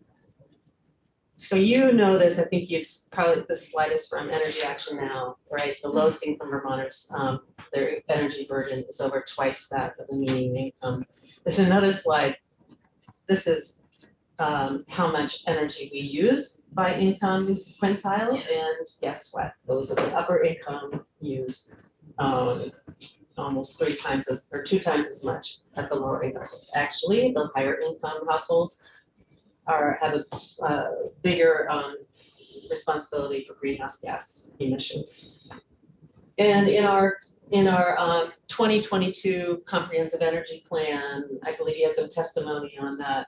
There's a very good section on energy equity, and the statement is made that the burdens and benefits of energy policy in Vermont have not been equitably distributed across the state or its citizens. And if you ever have any time for extra reading, that I doubt you do, that section is good to read on aspirational goals for energy equity. So that's the past. We have not had a focus on energy equity, but looking forward with this S5, you have a moment in time to implement energy equity, which I believe you are trying to do. And I applaud that. So it's a question of balance. The AHA is attempting to reduce greenhouse gas emissions according to the target for 2030, and the need for an equitable outcome for low and moderate income Vermonters. So that is the question for you. Have we struck the appropriate balance in the AHA? And you know, I commend the language which directs 16% of the credits to low income household, 16% of the credits to moderate income households. And that's, I'd like to explore that balance with you a bit more this morning. So to be clear, my network, working with affordable housing providers across the state, recognize the importance of decarbonizing our existing housing stock. And that is why we need the AHA. But I do want to talk about this balance because some of our low-income households will be left at the back of the line. And I'm going to talk a bit about that today. First, I would encourage you, and not leave it to the PUC, to define what is a low and moderate income household. You got to explore this challenging question because by defining low and moderate, you are getting the heart of the equity balance in this legislation. In my world, low income means 60% of median and moderate means 80% of median income. That's pretty standard in affordable rental housing. In home ownership, you often see moderate income defined as 120% of median. But until you define that, it's really not feasible to assess the equity balance in this bill. And I think that discussion is better had at the legislature than the PUC, which quite frankly is a harder process to access as a citizen or interested party. I'd like to shift to talk about the different types of housing. And the first one is the most obvious, is single family versus rental, right? And I think it's fair to say, and particularly in my line of work, I know this, that it's easier to decarbonize. The decarbonization of our single family housing stock will be much easier than large multifamily rental buildings. And I found this slide, it's a little dated from 2015, but I'm sure the trend is similar. The predominance of heat pumps have been added to single family homes. You know why? It's just easier. I mean, it really is usually one condenser on the outside to, you know, a few heads on the inside, and it's a lovely, elegant solution, an energy efficient solution for a single family home. As opposed to, and this building is a block away from here, Taylor Street in downtown Montpelier. So this is 30 apartments. And we did use heat pumps in this building, but we knew from the beginning that we were using heat pumps so we could plan for where are all the refrigerant lines gonna be, and the hardest ones, where are we gonna put the condensers? Because this is a tight infill site, and you, I don't know if you can tell, the condensers are up on the roof, and then we were able to also add solar, but that took a lot of planning. And I'll show you another example of a retrofit that'll be a little more challenging. But I want to go back to the single family housing stock. And you know this just by driving around your communities. Our housing stock is very old, it's one of the oldest in the country. And for some single family homes, I heard some testimony earlier, and you certainly could talk to the weatherization folks. You know, you can't add a heat pump to a 1950s home that has, you know, not even an R18 wall, right? You know, you'd be lucky to find intact pink insulation in the walls. So you can't just add a heat pump. You have to improve the thermal shell. You probably need new windows. You may need to address structural deficiencies. And we have heard some testimony about whether the transformer to the home could handle that. So those more complicated structures, I would suggest will be at the back of the line for the AHA marketplace of credits. And that's compounded by the age of our housing stock. So 60% of our housing was built before 1970. And that category is going to be the most challenged to implement the energy retrofit. I mean, this is just, it's the same way in Maine and New Hampshire. It's what we're dealing with. The other thing we know is that lowest income Vermonters live in rental housing by far. If you look at the income profiles of households, the lowest incomes live in rental housing. And in the renter category, low income households who are paying for their own heat, unfortunately completely left out of benefiting from the AHA. This is called the split incentive, where the landlord, the tenant pays for the heat, the landlord has no incentive to increase the energy efficiency of the building or decarbonize. And those renters are going to see rising heating costs. And there's currently not a circuit breaker in this bill. I'll talk a little bit about what might be a circuit breaker for that, but that category will be currently is left out. Some landlords do have central heating, and almost all the affordable multifamily buildings you see around the state do include heat as part of their rent.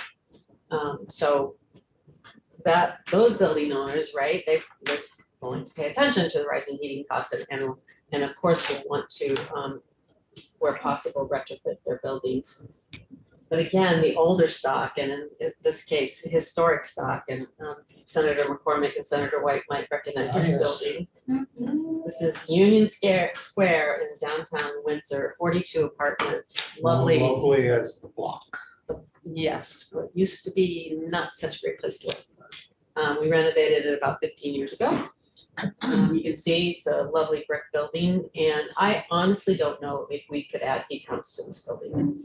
It's just again be challenged by how do you do that.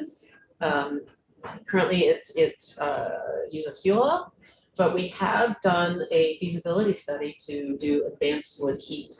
So I would stress the importance of keeping advanced wood heat as an option under the AHA, because there will be buildings who cannot do the retrofit to heat pumps, but who could use advanced wood heat. I would just chip in that although when people talk about AHA, they often talk about coal-fired heat pumps. It's an open list of items, because we know it's not a one size fits all. And the split incentive issue, and we worked with Ms. Collins and others over the last 2 years to do the RAP program.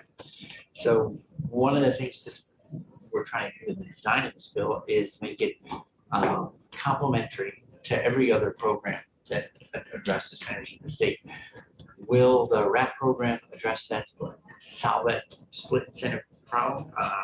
I don't it has the potential to make it crack that nut. We'll see over time. I mean, my hope is that within a year or two, we're looking to add capital to that revolving loan fund because it's been so well used, but we'll have to see what our experience is, or maybe we can help improve that experience. Senator White.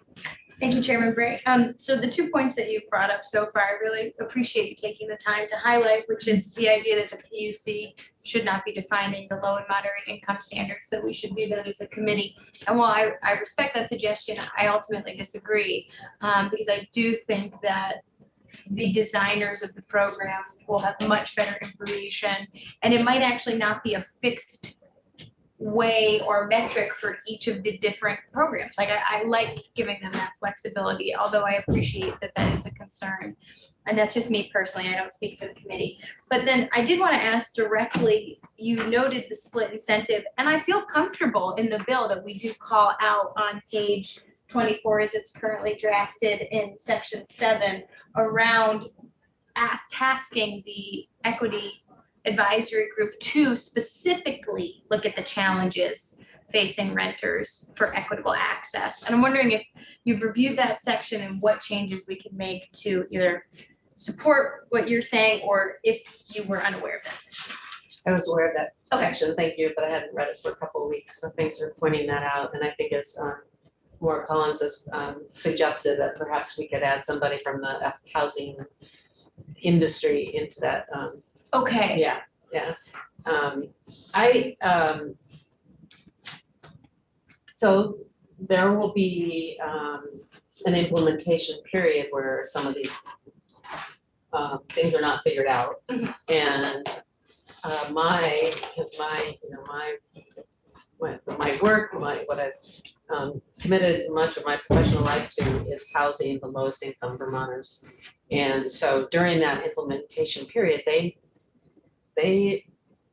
some of them will see their energy burden go up.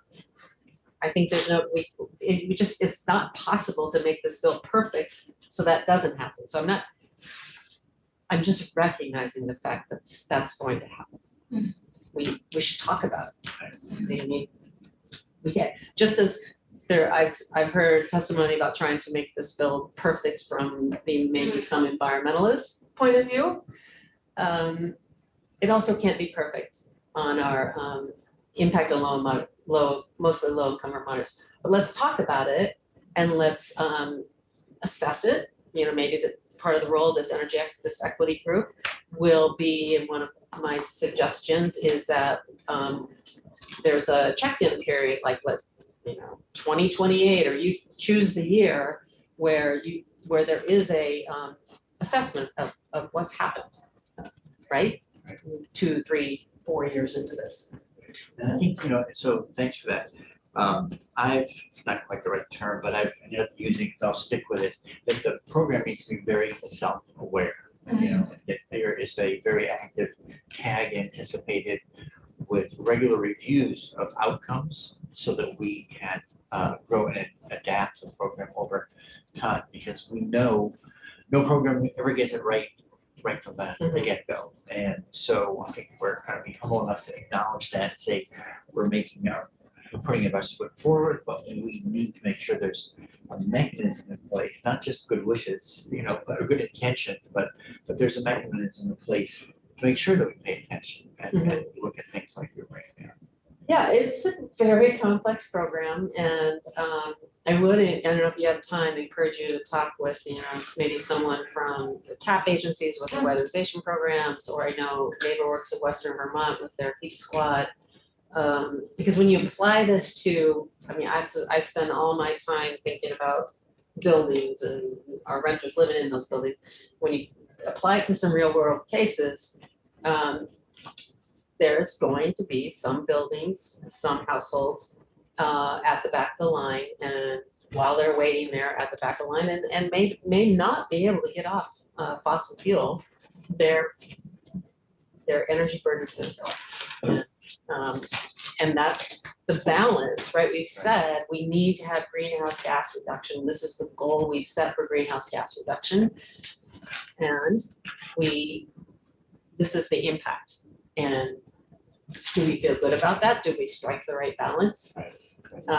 You know, I'm gonna advocate, and my suggestions is that perhaps we could go even further than the 16-16 target, or say in the first 3 to 5 years, we front load the efforts on low and moderate income households. That's Same way. I was just gonna say, I think that was exactly the point I was hoping we could address, because we do have that in the bill. We specifically call out on page 10, the proportion of the clean heat measures reach Vermonters with low income and moderate incomes in the early years. So it says front loading credit requirements. and that's done through. That is, the commission may consider front loading the credit requirements for customers. So maybe it's just a tweak of Yeah. should versus may. Maura Collins and I will confess, are colluding, and we're gonna submit some language that might have something like should instead of may. I knew we started a little late. I would like to see if we can wrap up by quarter of, so we'll get to our final. I'll be brief. I just want to be clear, so if you want to give her an extra 5 minutes, something, I'm just Okay. gonna clean up. I'm about done. And we've talked about defining low and moderate. This is, I'm worried about this one, and I will tell you, one of the reasons I started working on this energy justice working group is our energy efficiency policies and incentives have been biased to single family for decades.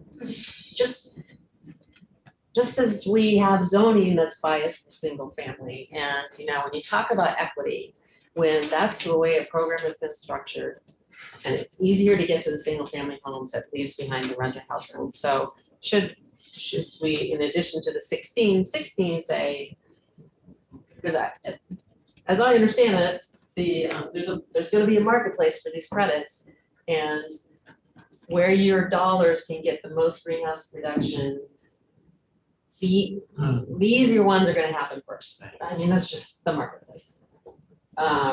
We talked about the split incentive. I think the split incentive is one of the gnarliest energy issues we've had, and every state has this. And while it may not be fixable in the AHA, it could be, you know, addressed through how's our LIHEAP funding doing, and again, an assessment of the impact of that. There is, so, you know, just you mentioned LIHEAP, so one of the things I hope we see, I mean, it'll happen some, I don't know how appreciably, that as people who are receiving LIHEAP services now move to electric-based thermal or other technologies, just not heating fuel, that will increase the support for those who remain in that program. You know, so it could be higher levels of support to address that kind of shortcoming. Yeah. The other thing is that those programs could be delivering biofuels, not necessarily traditional heating fuel. Yeah. And we've seen in the work we looked at in Oregon with their clean transportation fuels, that the cost of biofuels came down and then dropped lower than standard diesel because they built a market for it. And right now there's not sufficient demand or sufficient steady demand to really have built the biofuels market that we would like to see, you know, available to Vermonters. So I'm not arguing. I'm just- No, I I'm hadn't just thought trying to about say, that. where I appreciate the concerns you're raising, and we're making an effort to address them, but again, we're gonna have to be very attentive to see how this really rolls out. Yeah. And the last couple of points, just, I think it's been discussed before, but some technical assistance to implement this decarbonization strategy. It's probably gonna be needed. And the last item was whether we can build in this assessment framework. Well, thank you for raising this concern. It's always a little challenging to say, have you thought of, are you aware of? You know, I appreciate it, because we don't want to overlook one of those, you know, when people ask me, what is this bill about? I'd say it's one we have targeting greenhouse gas reduction goals that we have a legal obligation to do our best to meet. So then the only question becomes, how do you get there? And what we're doing our best to do is to make the path to that transition as affordable as possible, with a particularly sensitive eye and programming oriented to help lower moderate. So I would encourage you to hear from more housers, quite frankly, or from more either private or nonprofit real estate owners, developers. So we're going to be trying to implement this decarbonization strategy, and I just that's a group that I don't believe has been heard from a lot in this committee. And, you know, two, maybe because I know my counterparts are busy trying to build more housing and so I would encourage you to have, you don't have to have it in the committee room. You all know your between Wyndham and Windsor Housing Trust or Twin Pines Housing, you know, you can have those discussions. Yeah, I'm a Twin Pines Housing Trust homeowner, so Yeah. we'll call Andrew Winters. well, Thank you so much. Good seeing you. Ms. Collins, I feel like this is deja vu all over again. We're a little squeezed on time, but That's okay, and that's deja vu also, because we were squeezed on time last time I was well, here. that's what I mean. Deja But I have a hot lunch date, and so I will be very brief. I'm Maura Collins. Can I jump in? Sorry. Okay. I'm the executive director of the Vermont Housing Finance Agency, and I really just want to echo what Kathy said. You know, the VHFA works with all the states.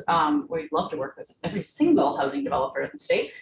So that's in many part, historically, largely, it's the nonprofits, so we've mentioned. It's also the private for-profit developers. And I think that Kathy had an excellent point about really needing to hear more from those folks. And that's because the pictures Kathy showed were just from really one development partner, but there are dozens and dozens more all across the state. And they have very compelling stories about wanting to do the right thing, believing in climate change, wanting to have lower operating costs, you know, interested in how to get their hands on the money that can make these things possible. I was talking with an employer in the Randolph area yesterday, and he was saying, essentially, there's no way other people can do what I've done because I happen to know 3E Thermal and the programs and the grants. And he's, you know, proud of that and is really making things work. But it is very difficult. He said the barrier to entry for everyone else, it's just not accessible. These grants and programs that your committee knows about, that Kathy knows about, I know a little bit about. You know, I have been on a 2.5-year sucking information out of people constantly in this energy space, and I still don't have a full picture of the programs and opportunities that are available. And that's on me, and I'm trying to educate myself. I don't know that all landlords, property owners, developers and the like, all will have that capability. And then you get into some of the realities of, you know, when you have existing buildings, especially multifamily buildings, what will we do when some of the installed measures that we're talking about just won't work physically? Or we've talked about, you know, the transformers aren't big enough to serve. I know that, you know, there's a real question in the RAP program. We're talking about the limitations of transformers for homeowners, and when they want a heat pump, when they want car charging, their solar panels and the like. Well, just multiply that by dozens and dozens of units when you start thinking about how to supply out multifamily housing. I want to repeat what I said when I was here on January 20th, and I had submitted testimony then, and I didn't resubmit the same memo, but it's in your materials from January 20th, that I am in support of this bill. I like this. This is a way to get the state's public policy goals implemented in a nuanced way that is not possible through some blunter instruments like just carbon taxes and cap and trade or things like that. This is elegant, it's complex, it is a little worrisome where some of the details aren't finalized. But I really appreciate the public policy goals that are in the language. Like I talked about last time, I would love to see those firmed up. I hear this committee's intentions, and it's about serving LMI households. And I worry that years from now, or other bodies such as the PUC or whatever, that the language talks about may do things when it should be shall. It talks about how the PUC can adjust the percentages of LMI. I'd rather it said the PUC can increase the percentages of LMI. I think you're acting, the testimony and even what I hear from the committee is speaking as, you know, wanting it to be flexible and responsive and all that. But I'm also hearing that, like, we're all resting on our laurels that the 16% will be there.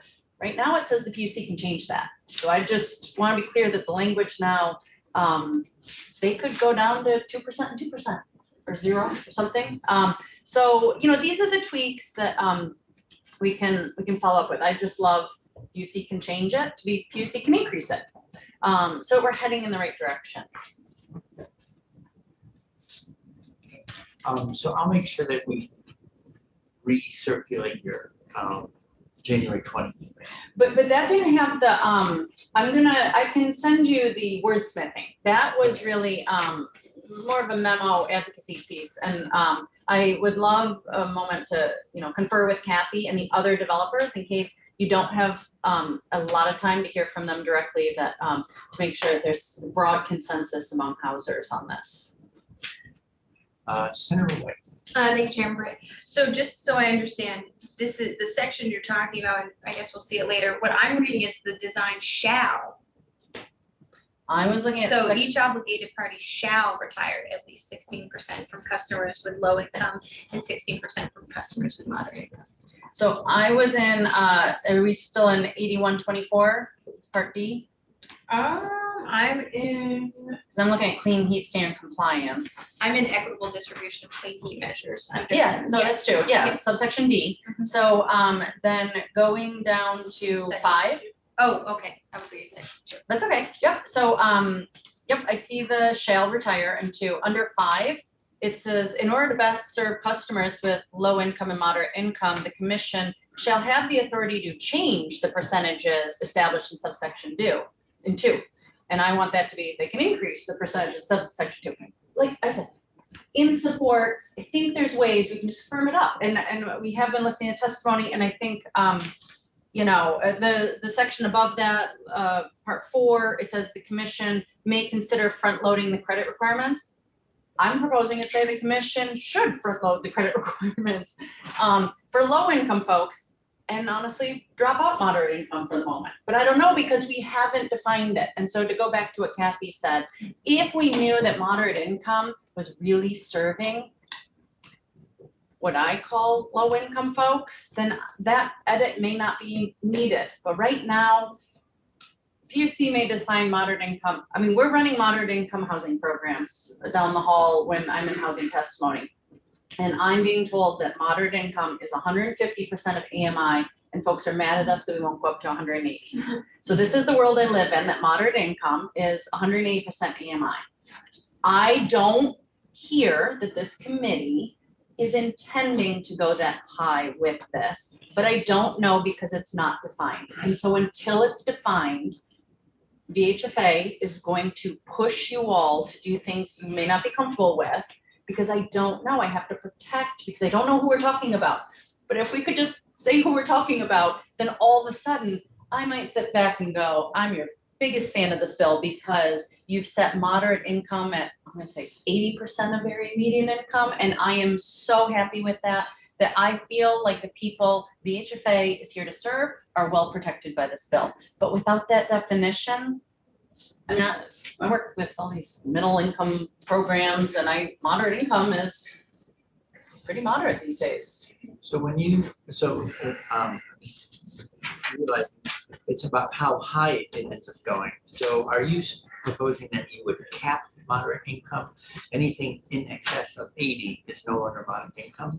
That is that would be my start to the conversation. I'd love to have that conversation. I'd love to hear what the impact is. I know, I mean, I'm talking with the folks supporting this, and I know that that can break the cost of this program. And so I'd love to understand how that's going to play out. I don't know the details of what I'm proposing will lead to because we haven't had that conversation. I welcome the conversation. So I'm going to be a little wishy-washy to not want to be on the record with the number because that's why I think the conversation should be had now.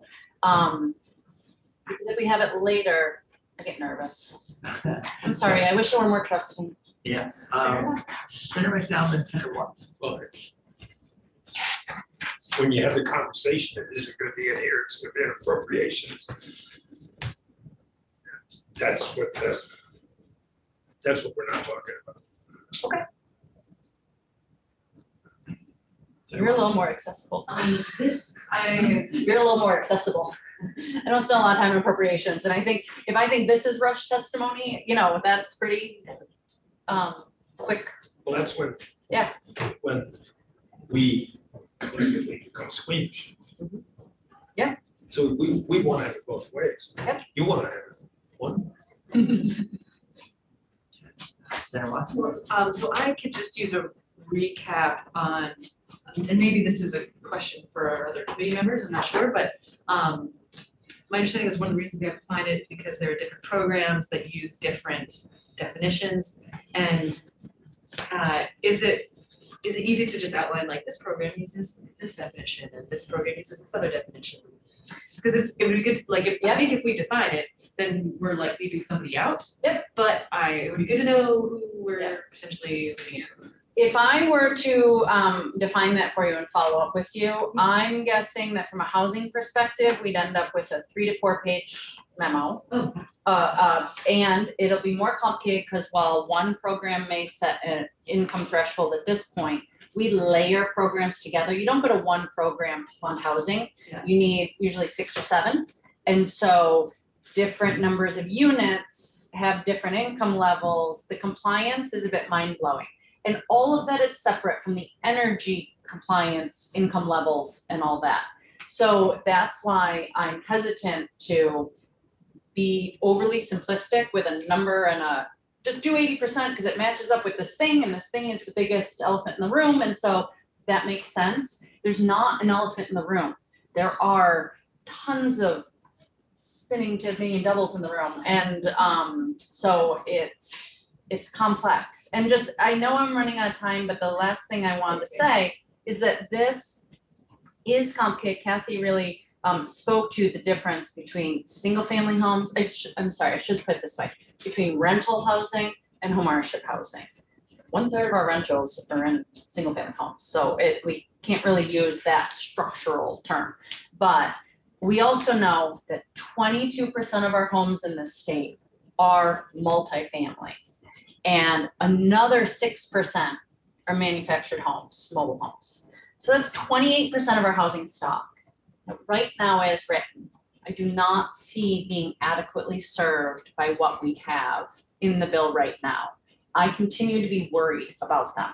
Now, if I knew that the income limits were defined in a way that was low enough, I'd be like, oh, they're calling it low and moderate income, but since they set the income level at 80%, I know it's going to serve multifamily rentals. And so all of a sudden I'm going to be like, okay, again, sit back. It's kind of covered. They're not calling it rentals or multifamily, but they're calling it low income, and they define low income so low that I feel like VHFA's mission-based interests are met. But without that, I worry about the split incentive. What's going to get a property owner to do this? And I worry that if they don't have to pay the higher fuel costs, that there is a risk that we can't overcome that. Now, I know that I love that you love the RAP program as much as I do. Like, I'm there with you. And rentals are eligible, but only up to 4 units. And I just have to be very clear that pilot has not been tested on rentals largely. And so I get nervous about setting something up with the expectation that RAP will be there and overcome this split incentive, when so far we have not proven it. I want to get there, and I'm not going to stop till we do, but hinging this on that pilot would be a little too early. Sure, and I wouldn't want to characterize it as hinging on that, and where, just like you're talking about assembling many things to float a housing project, this bill is one piece of assembling many programs to help make the transition, but it's a complicated puzzle to solve, but Thank you, Chairman Bray. I'm still hesitant about the defining it in the bill, so we should have a conversation, again, just me personally. But I'm wondering if there was someone from housing who was either on the equity advisory group or called out in the tag, if you feel that that person could help create a program to meet the needs that you're describing. Yep, I do like that. And if you don't want to define low and moderate income right now, fair enough. Maybe call out multifamily or rental housing or get it that way. We're using 3 different terms for one group of people.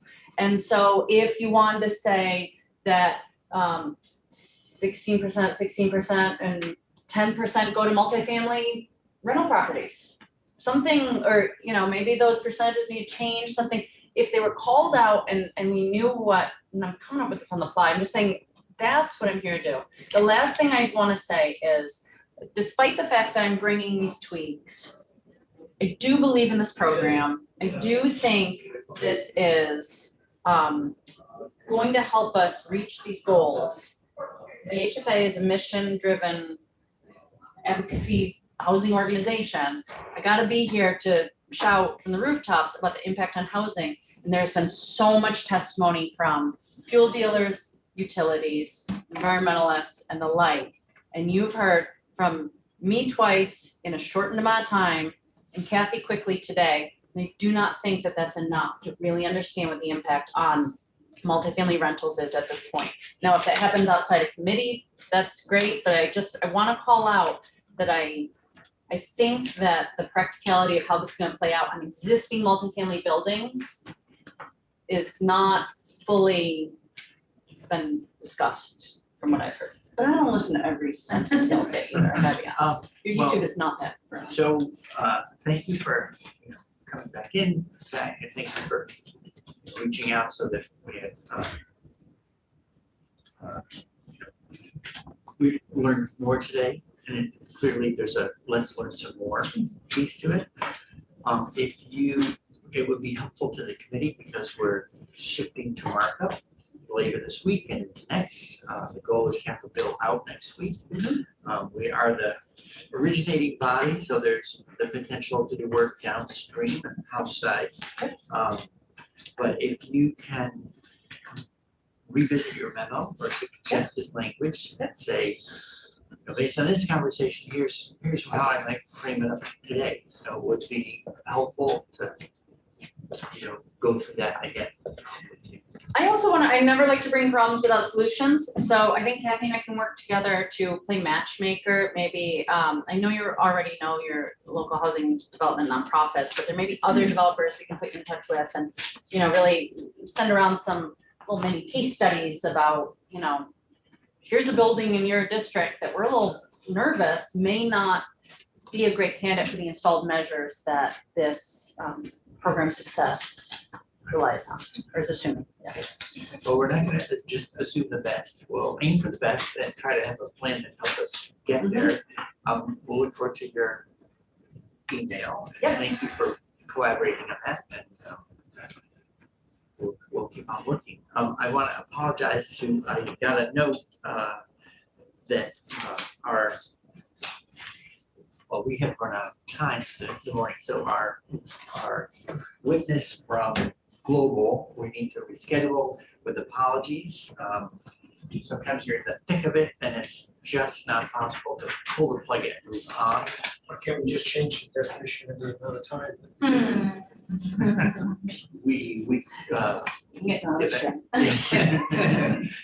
get out while the getting is good.